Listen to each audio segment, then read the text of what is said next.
Coming up on UCF Nightly News, UCF PD has arrested the man responsible for the recent on-campus burglary. And some UCF students react to panhandlers close to campus. We found out what UCF PD has to say about it. In sports, we'll tell you about how the UCF's men's basketball team did against USF. We have another social media report for you. Find out why some people are bringing back a hashtag to voice their frustrations about the upcoming Oscars. Nightly News starts right now.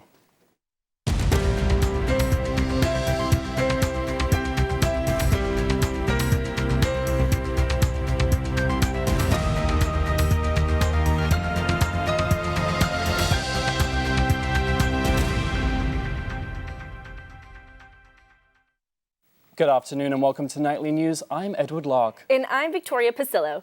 Today is Friday, January 22nd, 2016. Deputies are still looking for a black male who is responsible for a shooting that took place late last night at the Marquee Apartments. According to Orange County Sheriff's Office, the male victim was held at gunpoint in the parking garage. The victim gave up his belongings and was then shot. He is in stable condition at Orlando Medical Regional Center. We'll keep you updated as we learn more. A projector, an American flag, and wireless equipment. These are the items that UCF police say a man stole from the Performing Arts Center, and it was all caught on camera. We have the video. Let's take a look. Happened on the second floor of the music department. A man sneaking in and out of rooms with 2 bags of loot, caught on camera, casually strolling out with a cigarette in his mouth. Music student Nick Chase says he found out about it from an email alert. Well, the first thing I said was, whoa. And then I actually read, at first it said there was a robbery in the music building. I was like, what? The burglary occurred last week and police released this snapshot of the suspect. And according to jail records, this guy, 24-year-old Thomas Patrick Williams, was booked into the Orange County Jail early Thursday morning.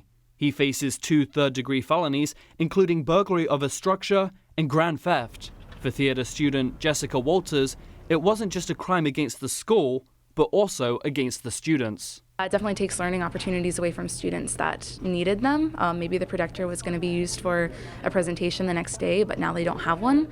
And according to the arrest affidavit, that projector was found wrapped in a garbage bag in a friend's backyard off Buck Road. But Williams said his friend had no idea. The UCF community is working hard to replace what was stolen, starting with replacing the American flag. This week, Congressman John Micah hand-delivered a new flag from the Capitol to the College of Arts and Humanities. This isn't Williams' first run-in with the law. He has an active case in Osceola County for drug possession charges, including Xanax and marijuana. Williams has no UCF affiliation. It was back to work as usual this morning for people who work in the businesses near Corporate Boulevard and Rouse Road. They had a bit of a scare yesterday afternoon when workers called police about a suspicious package. Orange County Sheriff's deputies and firefighters responded to the scene and brought in the Explosive Ordnance Division. Deputies say no one was hurt and the package was just a false alarm. It started out as a student's post on social media warning others about her recent encounters with panhandlers. It opened up a discussion about whether the experiences are considered panhandling or a scam. Reporter Jordan Morgan joined the discussion to find out more. The farthest end, and we just UCF student Tiana Hill often visits the racetrack on the corner of University and Quadrangle Boulevards. During a few of these visits, a couple approached her asking for money. The first time I felt like it was a genuine, like they really needed money, and I was just being a nice person. The second time when I found out that it was like a scam, I was kind of upset because I was wondering like how many people has this happened to. She posted a picture on Facebook of the couple's car. Within no time, she had other UCF students telling their similar stories at other gas stations in the area. Some of them said that they were actually harassed verbally, and then one girl, she said that the people, they harassed her, they called her names and cursed her out, and then they actually proceeded to follow her in her car and blow their horn at her. According to Orange County ordinances, panhandling is illegal on public property, but here at this racetrack, it's private property. UCF police say it might just be more than panhandling. It's a scam. It's definitely a scam. 99% of the time when people are soliciting money, it's going to be a scam. Officer Witherspoon was unaware of the incidents and took down the information I had on hand. He recommends students stay vigilant. As for Hill, she has learned her lesson. Yes, I've learned don't give everyone money. Even though you're trying to be nice, that's something you have no control over. Sometimes awareness is more valuable than charity. In Orlando, Jordan Morgan, UCF Nightly News. Officer Witherspoon says incidences like these happen throughout the county, and his advice applies to everyone. Racetrack officials declined to comment. Now we have Selena Schaefer here with our first forecast for today. How's it looking out there? Well, it's actually warmed up quite a bit compared to the past few afternoons, but taking a look at current conditions, we have 68 degrees with 87% humidity, winds about south, 17 miles per hour with a chance of rain of 15%. Coming up in Maine weather, I'll talk more about the chance of rain for the weekend and whether or not temperatures are going to drop again. Coming up after the break, students learn helpful hints on keeping their computers safe. Plus, what UCF's theatre program has in store for their first performance of the semester. We'll be right back.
And the race begins for a spot in UCF Student Government Association.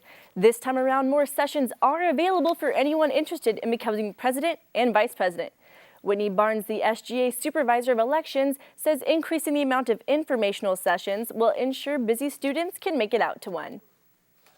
This kind of issue in the past is that they would always be on like a Monday, Wednesday, or Tuesday, Thursday, and there wouldn't be a variation of times. And this time they're every time during the week, in the morning, in the afternoon, so there's kind of no excuses on who can attend and why. So Interested students can attend informational sessions on January 27th, February 4th, February 9th, and February 17th with a scheduled appointment.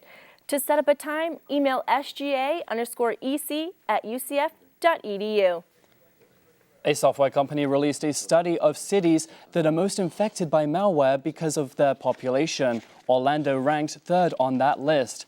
Hack at UCF is a group that focuses on understanding and applying cyber defense strategies. The club recently won its second national title for cyber defense. Mark Ignacio, a member of the club, says that computer users need to watch out for when downloading onto their computer. Good to be true, it probably is. If it's free, you better investigate why it's free, because just like there's a lot of stuff that can go on when you install.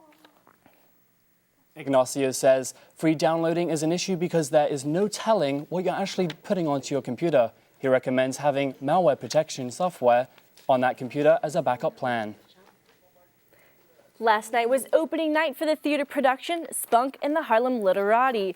The performance is set in both Florida and Harlem and focuses on a love triangle and a group of writers. Raleigh Mosley plays two characters in the show. He says the story's two settings gives the audience a new perspective on history. Those people like black people in the Florida scene, these people are regular people, human lives, having fun, making jokes about each other all the time, and just living life. And in Harlem, you get to see black people as intellectuals when you never ever get to see them like that. Lee also added that the complex characters in the show will keep the audience on the edge of its seat. The play runs until January 31st. Meanwhile, the announcement of the Oscar nominations last week sparked a strong reaction online. Rachel White joins us in the studio for a social media report. Thanks, Victoria. After no minorities were nominated in the top 4 categories for the second straight year, the Oscars So White hashtag resurfaced. Some users used a variation, hashtagging Oscars Still So White.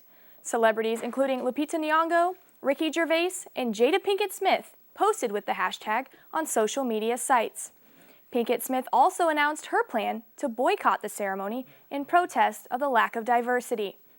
Here at UCF, Nightly News spoke to acting major and one of the stars of Spunk and the Harlem Literati, Amanda Tavares. Tavares says these issues do have an impact on how she approaches her future in this industry.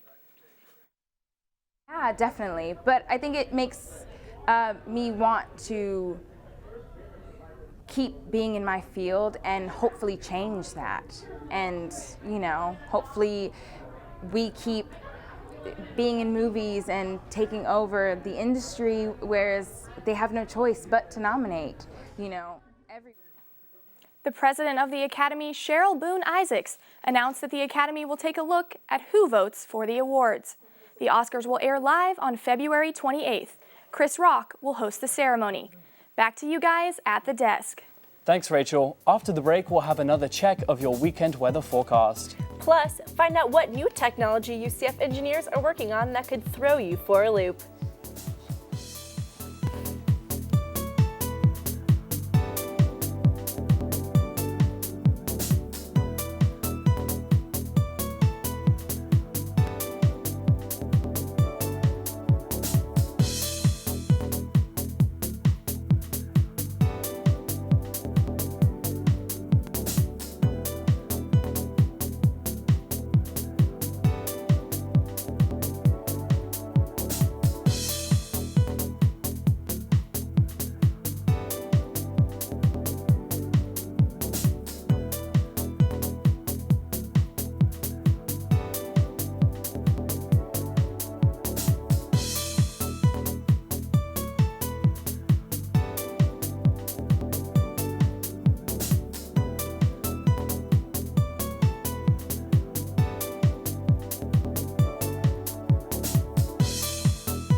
Welcome back. The founder of SpaceX and Tesla Motors created an idea for a new way to travel, and UCF engineering students are hoping to make that concept a reality. Reporter Troy Kless talked to students who could be on the right track to success.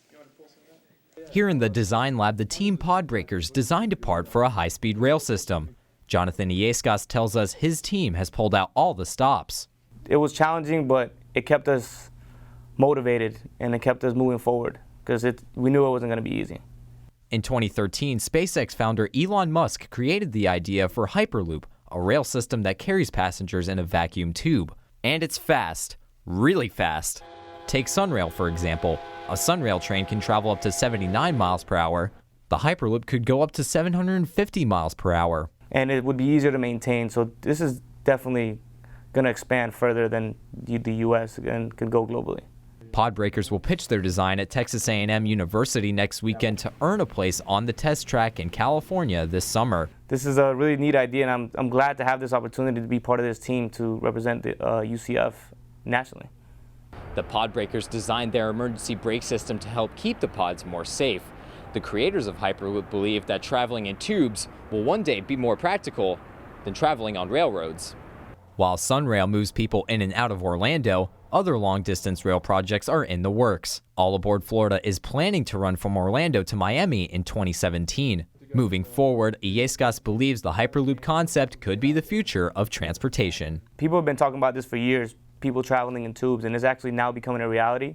So people are jumping on board. Hoping that Hyperloop creates more hype about high-speed rail. In Orlando, Troy Kless, UCF Nightly News. The Podbreakers have set up a GoFundMe account to help get money for the project. During the day, campus is crowded, but at night, students can find themselves walking alone. For students who feel unsafe, UCF offers a service that gives some students a peace of mind. Reporter Holly Stouffer spoke to a student who is no stranger to a midnight walk through campus. UCF freshman Stephanie Moda was thrilled when she got a job working at Nitro's on campus. But her financial freedom came with a price. She gets off work pretty late at night. Kind of like past 10 or past 10, I definitely feel unsafe just because it's so dark and no one's really around. So when you're walking by yourself. Moda lives in the Libra community, which is about a 15-minute walk from Knights Plaza. She often relies on Student Escort Patrol Services, or SEPS, to get her home safely. But recently, she's had some trouble actually getting a ride. But lately, every time I call, it seems that their carts are dying. Police say that's because calls for the service actually doubled since 2014, from 7,000 to 14,000 calls a year. Here at the library is where a lot of the calls come from. Some students who leave the library late at night rely on SEPS to get them home in one piece. Students are able to contact SEPS by calling the number listed on UCFPD's website. An escort will come to their aid in just a few minutes. If there is a delay, Officer Stevens says an escort can arrive on foot if a cart is temporarily unavailable. From time to time, it does become necessary, especially with the volume of rides, to recharge the carts mid-shift. But the SEPS people are more than willing to walk with you. It just could take them a few more minutes to get to you. But he reminds students that SEPS is not the only option. Now, the SEPS service only works from 7 at night to 1 in the morning, but any time that a student feels unsafe, even if it's 3 o'clock in the morning, and I've done many myself when I was on night shift, the police officer will actually come and escort you back to where you need to go. And that's news to Moda. Okay, wow, no, I did not know about that. That's really nice. Officer Stevens says that UCFPD has a handful of carts right now, but we'll be discussing the budget for additional carts with SGA this week. In Orlando, Holly Stouffer, UCF Nightly News. Besides providing safe ride, SEPS employees are also trained as crime watchers. SEPS is available 7 days a week when classes are in session. Speaking of travel, a few nights far from home this week got a chilly welcome up north. A blizzard watch is in effect tonight through Saturday for the Washington, D.C. area. Members of Catholic Campus Ministry at UCF left for D.C. Wednesday night and are currently in the Capitol for the March for Life rally. The Pro-Life Rally is an annual event that takes place on the anniversary of Roe v. Wade, and the event's website says it will still go on despite the weather. We checked in with the UCF College of Democrats to see if they plan to counter-protest. They said they're staying in town, where it's slightly warmer this weekend. Speaking of weather, Selena, what's the weather looking like out there? Hey guys. Well, taking a look around the country, we have a lot of precipitation going around all around, but concentrated on Florida right now, we have more storms than anything, especially the Orlando area, where we have severe thunderstorm warnings, so make sure you're staying inside and staying safe.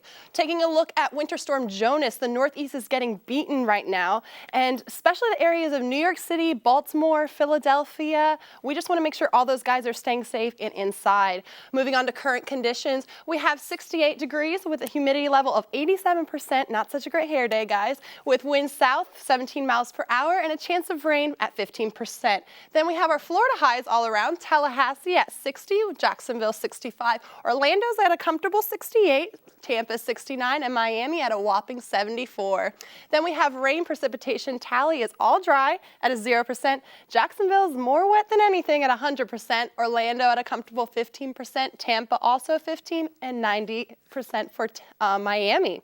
Then we have the 5-day forecast moving in. Saturday, we've got a high of 51, low 35 with 0% chance of rain. Sunday, sunny with 57 high and a low of 41. Monday, we're getting at a comfortable 70 degrees with 54 as our low. 74 for a high on Tuesday and a low 60. 74 on Wednesday with a lot of rain, so make sure we stay bundled up on that one.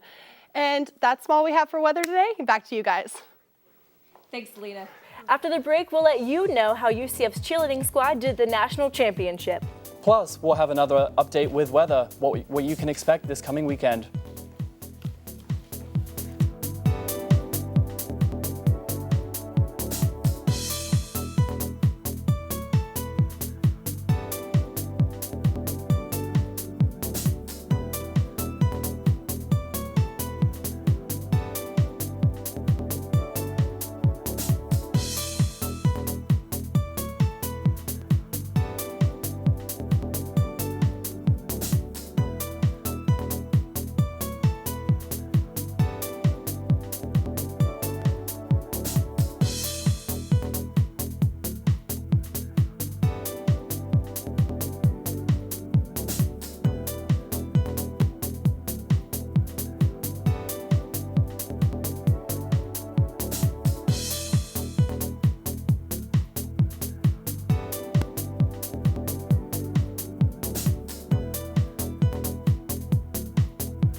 Good afternoon, Knights. I'm Holly Stouffer with your nightly news sports update.